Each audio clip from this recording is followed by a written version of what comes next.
Aujourd'hui, 20 août 1975, cap sur Mars, l'autre planète rouge.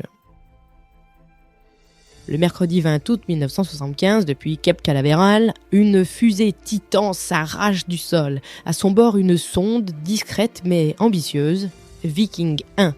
Son objectif, rejoindre Mars, s'en rapprocher, s'y poser et pour la première fois, transmettre des images depuis le sol martien. À cette époque, la planète rouge fascine. Elle est au centre des fantasmes scientifiques, des romans de science-fiction et d'une vraie question. La vie a-t-elle existé ou existe-t-elle encore ailleurs que sur Terre ? La mission Viking est conçue pour répondre au moins partiellement à cette question.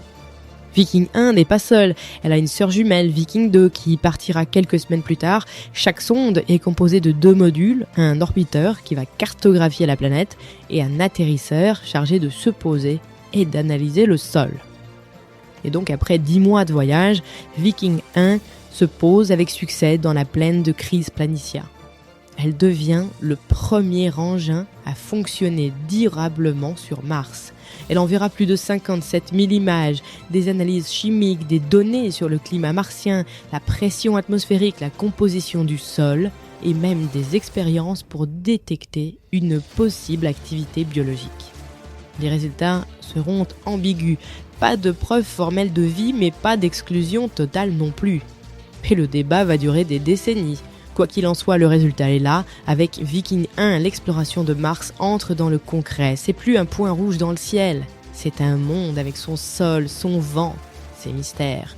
Et derrière cette mission se dessine déjà l'avenir de l'humanité. Celui où Mars ne sera plus une destination robotique, mais un jour peut-être humaine.